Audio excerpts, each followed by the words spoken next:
What's up, guys? Welcome to the Custom Truck Cabin. Welcome to my YouTube channel. I'm super stoked today to take you on a full-length interior walkthrough of the Custom Truck Cabin. You guys have been asking me lots of questions on Instagram and TikTok about the build, and the length of content production on those platforms I feel like isn't really sufficient to answer some of the questions. So today I'm going to take you on this walkthrough, and if I still haven't answered a question that you have about the build or you're curious about something I haven't gone over, then please leave it in the comments and I will get to it in a future video.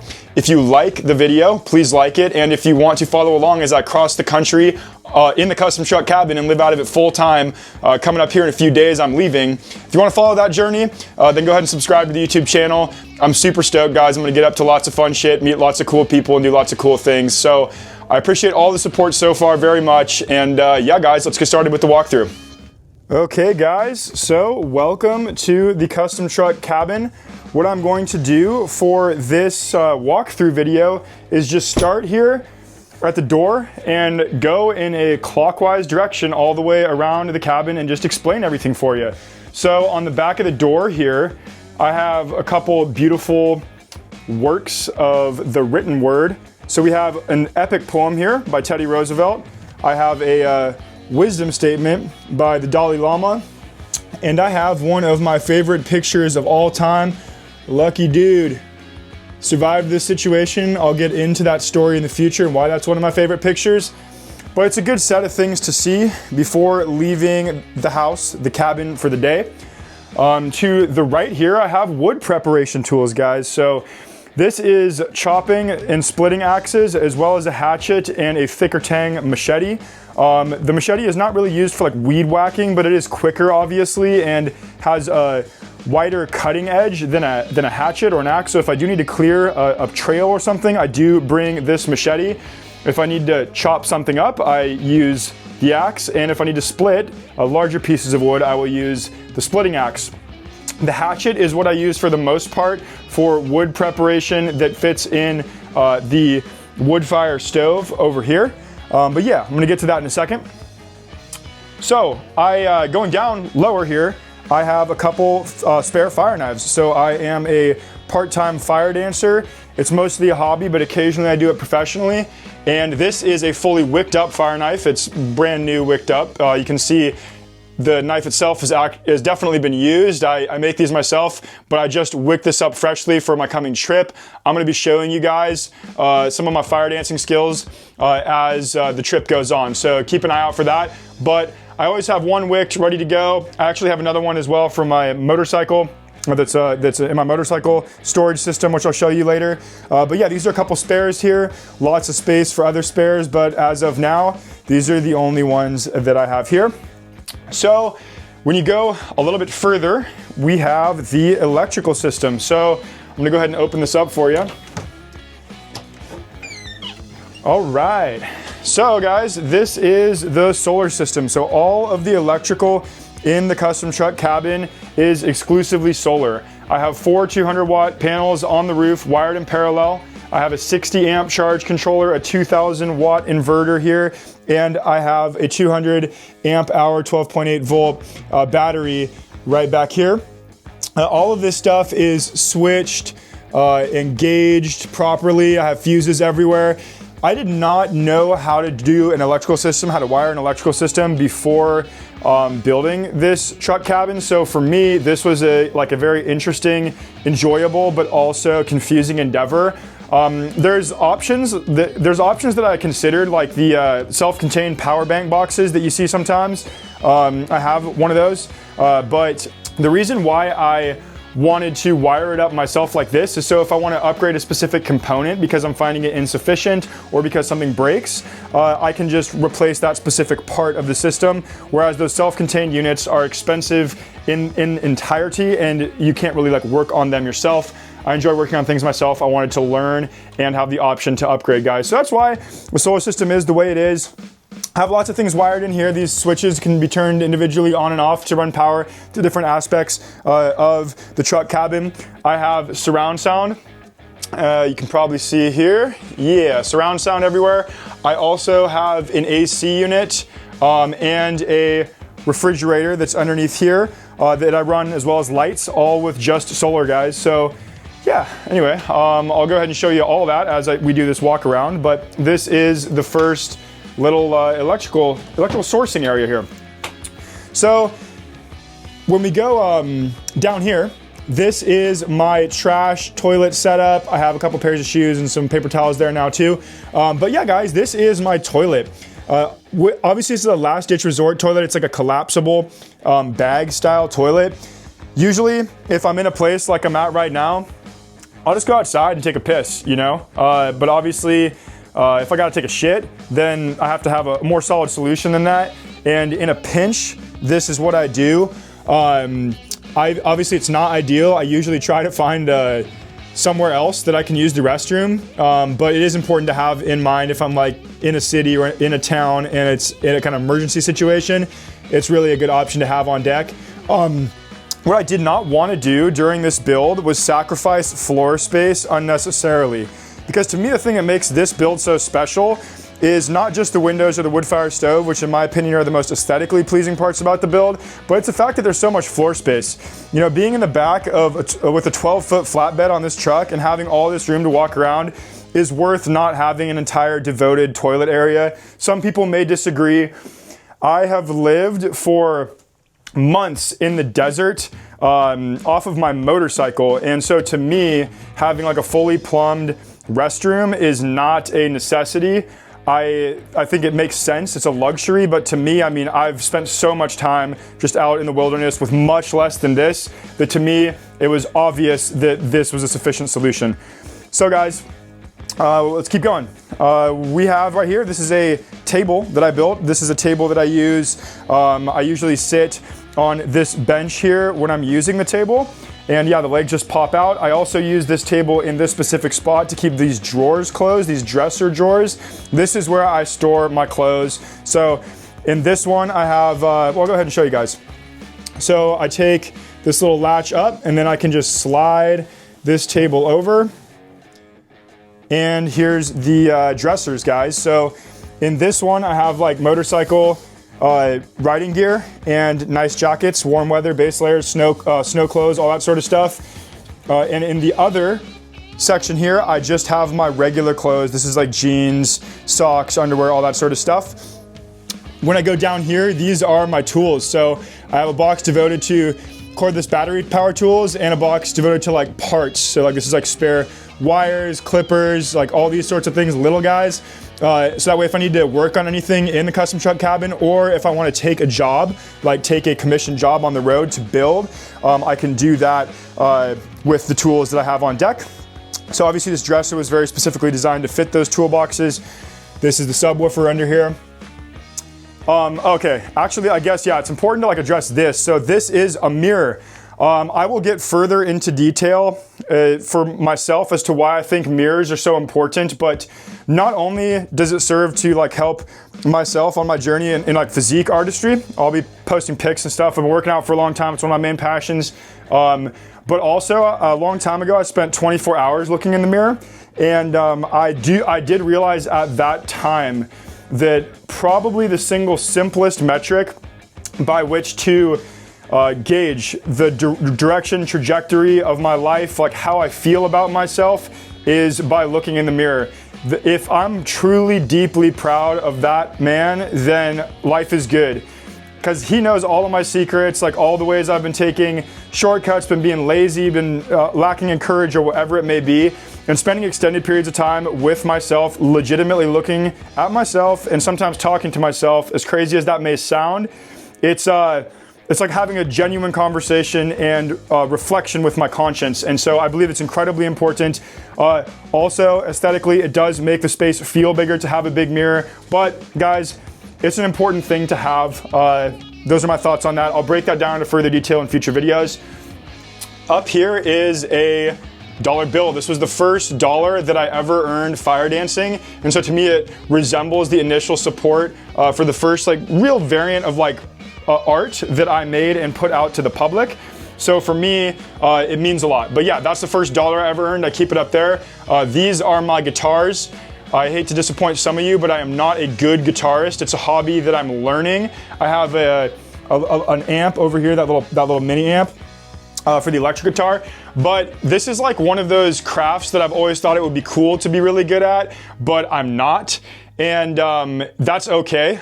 There are things I am good at, and there are things that I have worked a long time to perfect my skill set in, but guitar is not one of them. And I think as I grow older, I just turned 30 years old, I realize the importance of keeping endeavors in my life that I am not necessarily yet that good at, because not only does it keep my mind young and open, but it also keeps me humble. There are cool things that I've done, cool things I'm capable of, arts that I believe that I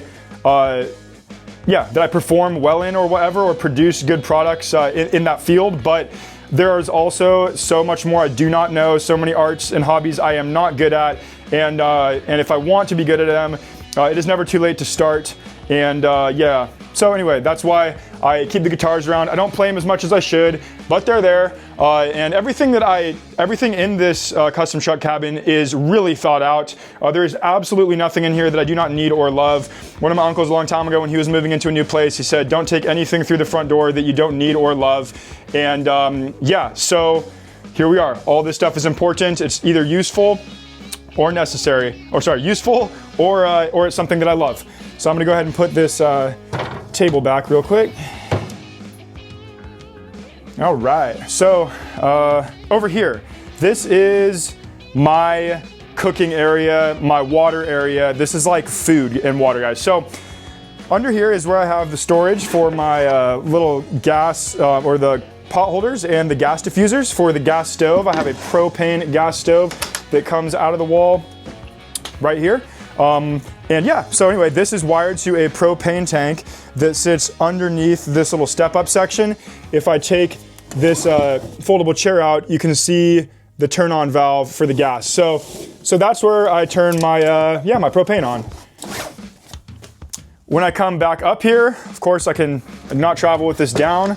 Go ahead and lock that up. This is a pot filler, but it dispenses from a 30-gallon fresh water tank that is on the outside of the build.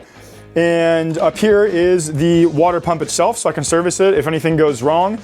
This little switch turns the water pump on, and then of course I have to open both of these valves in order to open it fully. But yeah, I also have a bleed valve here, so that way I can introduce air into the lines to drain the lines if I'm storing the truck cabin somewhere where it is going to drop below freezing temperatures, because that's important to do.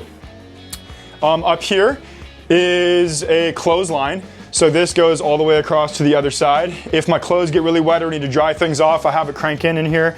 And by crank in, I mean the wood fire stove. Then I go ahead and throw this line across and hang my clothes over the top of it. I have a surround sound system, and this is, you can see there's speakers in every corner and one speaker in the middle. I have it all tuned so it sounds the best in the center of the cabin. So when you go to certain parts, it may sound a little imperfect in terms of the surround sound, but ultimately I think I did a good job with it. This is an AC unit. It vents to the outside. I'll show you that. And this is a picture my sister painted for me and my mom. My mom is the best person I've ever known, the epitome of love to me. She is like the best person of all time. So yeah, I love my mom. And this is some spare stuff. So this is where I just keep like spare things, whether it's things people have given me, pairs of sunglasses, just random stuff that I want to get to quickly. I have a couple spare chairs here. These are, I'll show you what they look like pulled out. And this is my laptop, and I have some other tools and stuff in this little ammo box. So now I guess we're moving a little further to the right here. So I'm gonna go ahead and get into this. This is my refrigerator system. So I take the little step up top off, and this is the fridge, guys. So this is like a chest style fridge freezer combo. Well, it's not a combo, it's either or. So basically I can set whatever temperature I want this to be at, and it can be a freezer or a refrigerator, no problem. And yeah, usually I use it as a freezer to store frozen fruit for my smoothies that I enjoy having in the morning and the evening.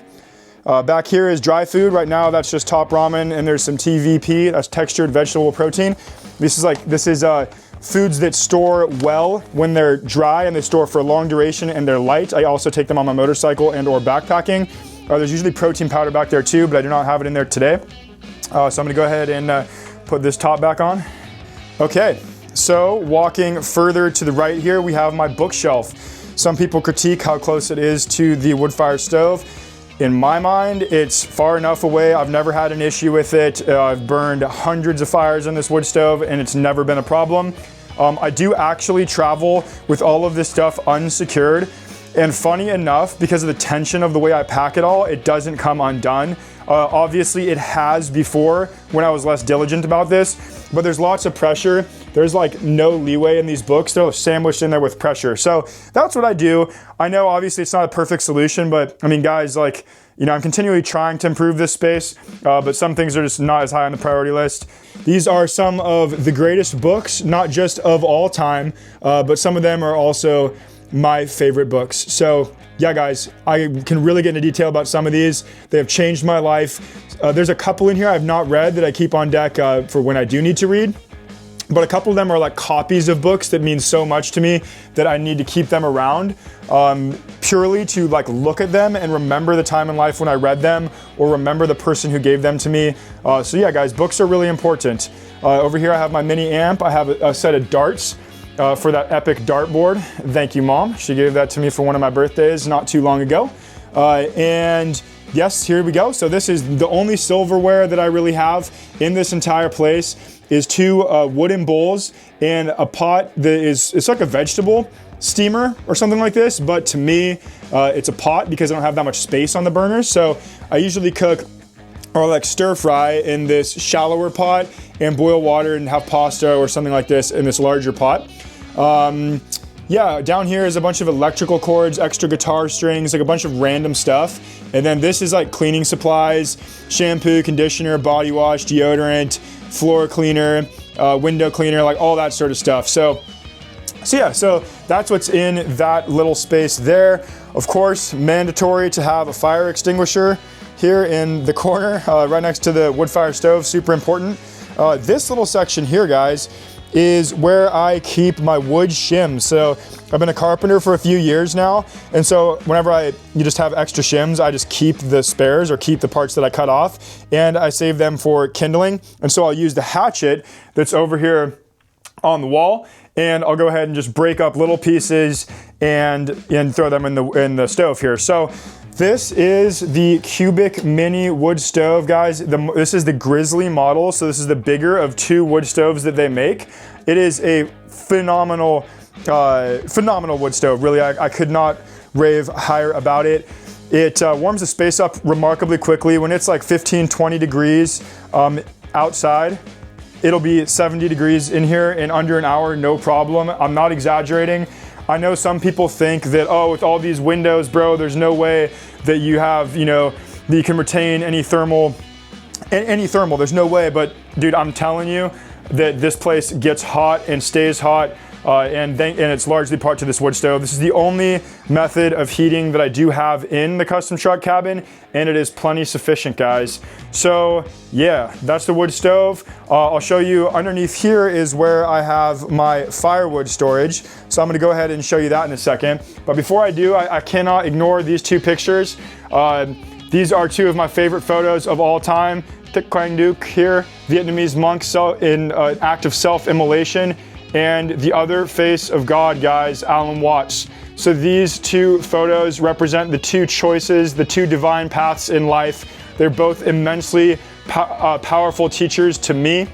Up here is a picture of Kali. This is deity of death and destruction. So I have it above the fire for obvious reasons. I believe that's self-explanatory. Yeah, but other than that, I mean, we're almost getting to the end of the tour here. This is a Milwaukee vacuum. It works really well just to clean up, like, you know, the wood chips or, you know, the charcoal stuff or the rug in here or whatever when it gets dirty. Yeah, every power tool I have is Milwaukee because obviously it's all one ecosystem and it all works together super well. Okay, I guess we'll keep going over here. This is firewood storage. I will show you that now.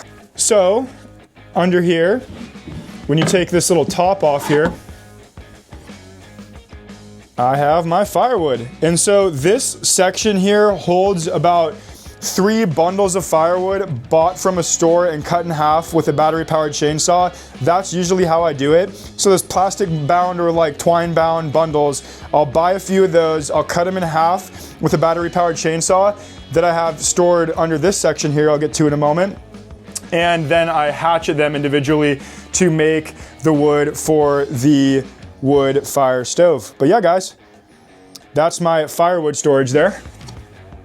So now we're moving on, and this right here is something I'm figuring out a place to store. This is one of my panniers for my adventure motorcycle that you can see out there on the liftgate.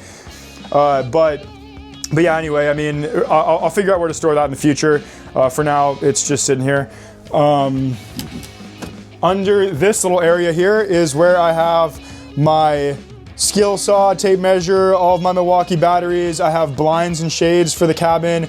I have muscle rollers, Theragun, TENS machine. This is like kind of miscellaneous storage here. Yeah, so that's what's under there. Just so you know, a few more details about this space is that it is fully insulated. The floor is insulated. The ceiling is insulated. All of the walls are insulated. The door is insulated. I wanted airflow too, guys. I have this window, this big window, picture window at the foot of the bed, and I also have a window up at the head of the bed. If I open up that window over there and one of these windows or one of these sections over here, like this one, then I get full cross draft all the way across the cabin. And yeah, I mean, it's really just a completely killer setup. Okay, I guess this is important to talk about. These are anchor sections where I connect gymnastics rings to these things. So that way when I do workouts in here, which I'll show you guys in the future, I do a lot of calisthenics. So that's like, you know, push-ups, pull-ups, handstands, stuff like that. I can attach the rings to the ceiling here and use this to work out on. I have a pull-up bar out over the overhang, and I'll show you that in a second, but I do most of the workouts out there. But if it's really rainy, really miserable, or I just want to, I'll work out in here late at night, something like that. This right here is a posing light, guys. So I'll show you videos in the future. They'll be coming from this location, kind of displaying physique artistry. But basically that's also what this little light does, is it turns on, or that little switch turns on that light there. So, but yeah, any questions, please let me know. I appreciate the support, the encouragement, guys. It means the world to me. Yeah, until next time.